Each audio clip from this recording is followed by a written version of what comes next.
Assalamualaikum warahmatullahi wabarakatuh. Kami dari kelompok 3 kelas 2023 C.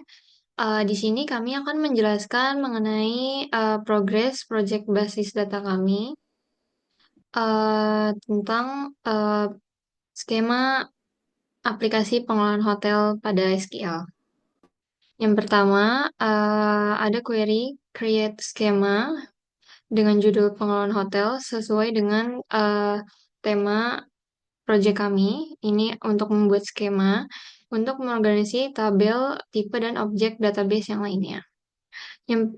Lalu tabel pertama yang kami buat adalah tabel guest, tabel tamu, dengan ini untuk menyimpan informasi tamu seperti ID tamu, nama pertama dan nama terakhir tamu, email tamu, nomor telepon tamu, dan alamat tamu. Tabel kedua yang kami buat adalah tabel tipe kamar, yakni dengan rincian tipe kamar, deskripsi kamar, dan harga kamar. Lalu tabel ketiga yang kami buat adalah tabel kamar, yakni yang pertama menyimpan informasi ID kamar, jenis kamar, nomor kamar, kapasitas kamar, dan status kamar, apakah book, vacant, atau out of order. Lalu tabel keempat yang kami buat adalah tabel status kamar, di mana menyimpan informasi status ID dan statusnya. Lalu ada yang kelima, tabel reservasi dengan rincian menyimpan informasi reservasi ID tamu, ID staff yang bertugas pada saat itu, lalu ada ID service usage, check-in date, check-out date, reservation date, dan status apakah di-cancel atau tidak. Lalu yang keenam ada table payment, itu berisi informasi payment ID, invoice ID, payment date, dan payment methodnya itu apa. Apakah cash, debit, atau kredit. Lalu yang ketujuh, eh, table payment code dengan rincian payment code ID dan payment methodnya. Lalu yang kedelapan ada tabel invoice, di mana menyimpan informasi invoice ID, reservation ID, total amount dari reservasi yang dipesan tamu, dan invoice date.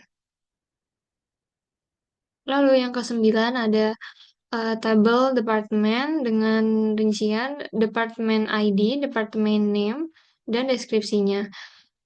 Apakah departemen yang kami tentukan ada front office, housekeeping, food and beverage, maintenance, dan security.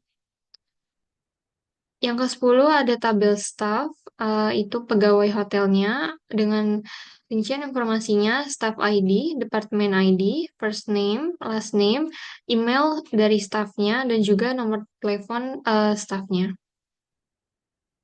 Yang ke-11 ada tabel service, layanan yang kami sediakan di pengelolaan hotel ini. Ada room service, laundry, dan fitness. Dengan rincian dari tabel service ini ada service ID, service name, description, dan price-nya. Lalu yang terakhir ada tabel service usage, yakni penggunaan layanan. Dengan rincian informasinya ada service usage ID, service ID, usage date, dan total cost dari penggunaan layanan yang dipesan oleh tamu pada saat melakukan reservasi.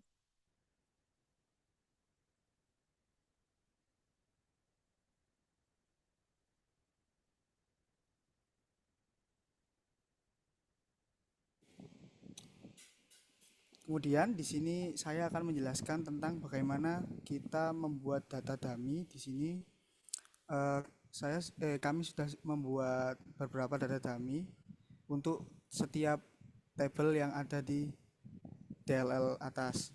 Nah, yang pertama ini ada data dummy untuk pengolahan, untuk tabel pengelolaan hotel, untuk tabel guest. Yang pertama ini ada beberapa atribut. Yang pertama guest ID, first name di sini, ada email, phone number, dan address. Kemudian untuk yang kode status room di sini ada kita kita bisa menjadi tiga, yakni vacant, book, dan out of order. Kemudian ini untuk room type. Yang pertama ada standar untuk room type ID-nya, kemudian type name-nya standar, deluxe, dan luxury. Kemudian deskripsinya di sini ada tertera dengan price yang juga sudah tertera. Kemudian di sini ada data dari room yang mana nanti akan menyimpan data dari dummy guest-nya ini ketika sudah memesannya. Jadi di sini bisa memesan lebih dari 2 room atau lebih. Kemudian di sini ada data untuk departemennya. Di sini bisa dilihat ada front office, housekeeping, food and beverage, maintenance, dan security. Kemudian di sini ada untuk departemen deskripsinya juga. Dan selanjutnya di sini ada hotel staff.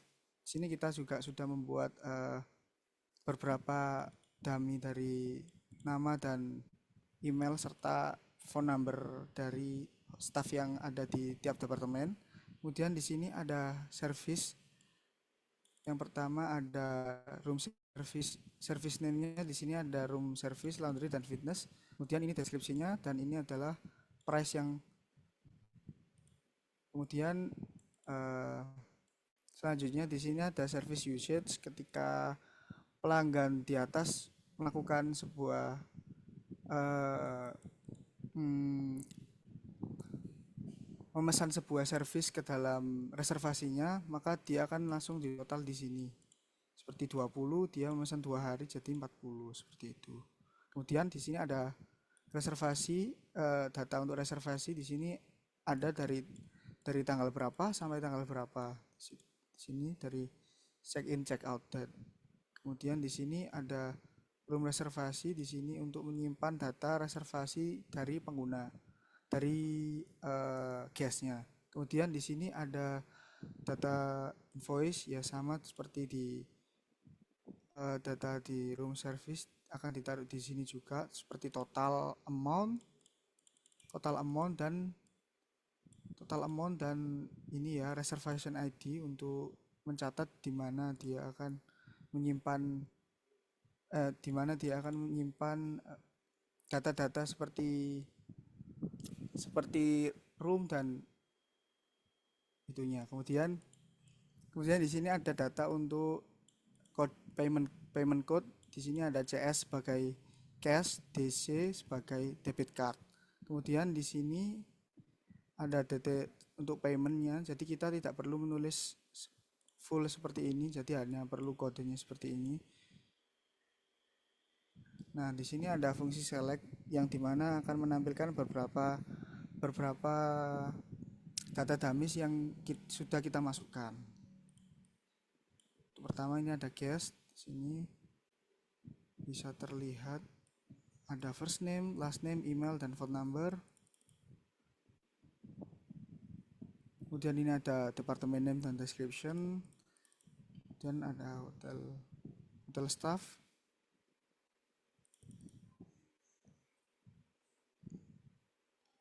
Kemudian invoice. Terus ada kode status room. Sini bisa disimpan di situ. Kemudian payment juga, history payment dari request. Kemudian ada payment code dan ada reservation juga di sini untuk menyimpan tanggal reservasi dari guestnya. Dan ini juga menyimpan room reservation dari para guest. Kemudian ini ada room yang tersedia dan room yang sudah terpakai seperti itu. Dan ada room type. Kemudian ada service, ini untuk memperlihatkan beberapa service. Kemudian ada service usage untuk menampilkan service yang telah digunakan oleh pengguna.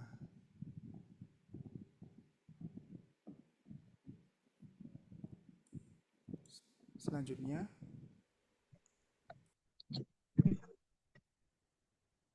Untuk selanjutnya yaitu insert statement.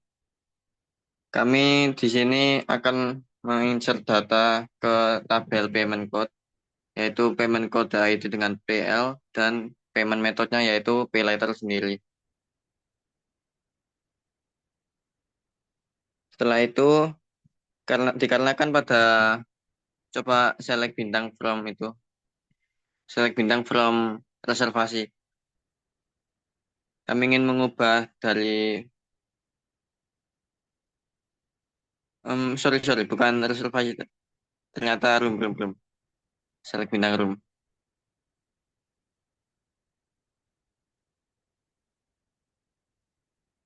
Nah, dikarenakan pada room ID yang pertama dan ketiga adalah vacant yang harusnya itu booked. Oleh karena itu kami akan melakukan update statement pada tabel room tersebut dengan setnya itu status kode ID menjadi booked dan where clause-nya yaitu room ID-nya di 1 dan 3. Setelah itu di sini kami akan melakukan update yang dari PayLater menjadi PayLater dengan where clause-nya yaitu PL. Setelah itu kami melakukan delete statement pada payment code itu sendiri, di mana where clause-nya yaitu payment code ID sama dengan PL.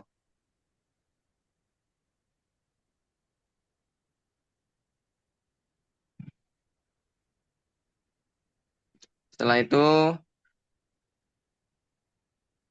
pada mungkin ke bawah setelah delete statement. Nah, untuk yang select with where statement itu kami mencoba memfilter harga tipe kamar yang di bawah 200 gitu. Dan di situ akan muncul di mana tipe kamar yang harganya di bawah 200 adalah standar dan deluxe. Setelah itu kami juga mencoba melakukan where clause dengan memfilter email dengan sorry itu mungkin di tengah-tengah persennya dikasih atau di awal persennya kasih bebas sih. Nah, dikarenakan kami menginputkan persen R persen, jadi hasil yang akan muncul adalah email dengan ada huruf R atau kata R di tengah-tengahnya. Dengan outputnya sendiri itu Rozan RZN.strby dan bry.smith. Kenapa muncul tersebut? Karena di tengah-tengah email tersebut ada kata R atau huruf R. Lalu untuk selanjutnya yaitu select with group by statement. Di situ terdapat di situ muncul output berupa tipe name dan total harga. Kenapa total harganya ada satu pada masing-masing tipe kamar? Dikarenakan tipe kamar sendiri cuma ada satu nilai uniknya. Luxury sendiri, standar sendiri, dan deluxe sendiri. Tidak ada value yang duplikat. Oleh karena itu munculnya cuma satu. Lalu untuk select with having clause statement, di sini kami melakukan group by dengan tipe name atau tipe kamarnya dengan harganya di atas 200. Kenapa yang muncul luxury? Karena emang tipe kamar yang harganya di atas 200 itu cuma luxury. Untuk selanjutnya yaitu select with inner join statement. Kami menggabungkan beberapa entitas, lebih tepatnya ada 5 entitas, yaitu quest, reservasi, room reservasi sebagai junction table itu sendiri, room, dan room type. Output yang dihasilkan adalah, tolong di output yang dihasilkan sendiri itu ada reservasi ID, ada full name. Kami mendapatkan full name dari first name dengan gabung last name menggunakan concat. Lalu ada nomor kamar, kapasitas kamar itu sendiri, tipe kamar itu sendiri, check-in, check-out, dan total days. Lalu yang terakhir ada harga dari masing-masing tipe kamar. Untuk select with left statement, kami menggabungkan kami melakukan join terhadap dua entitas yaitu quest dengan reservasi. Mengapa outputnya seperti itu? Dikarenakan pada data quest kita sendiri ada sebanyak 5. Mungkin bisa dicek di select bintang from quest untuk mengecek.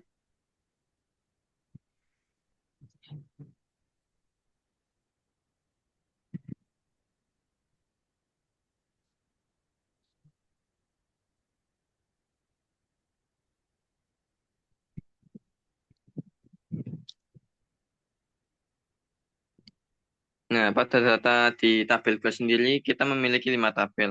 Sedangkan pada tabel reservasi mungkin bisa di select juga yang tabel reservasi.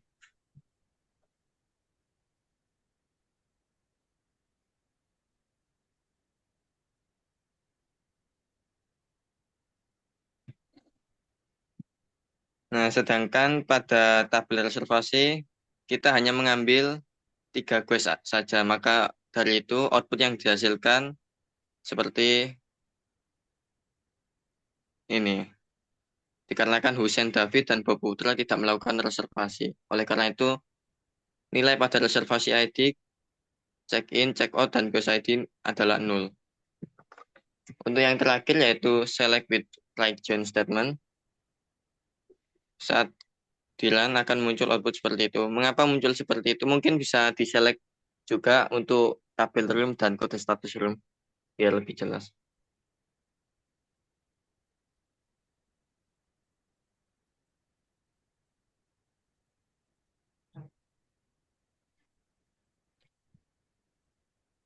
Kode status room.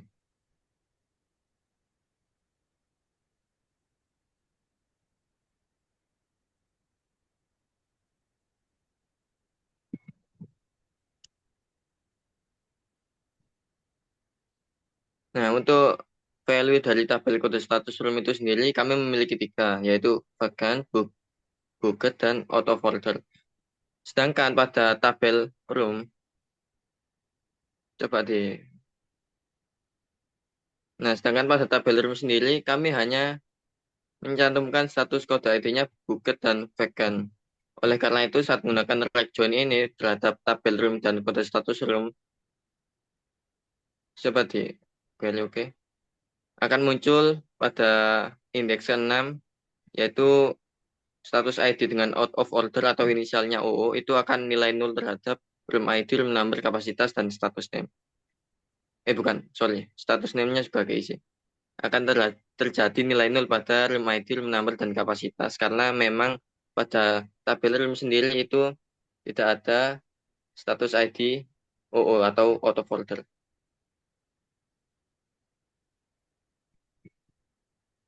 Sekian presentasi dari kelompok kami. Kurang lebihnya mohon maaf. Wassalamualaikum warahmatullahi wabarakatuh.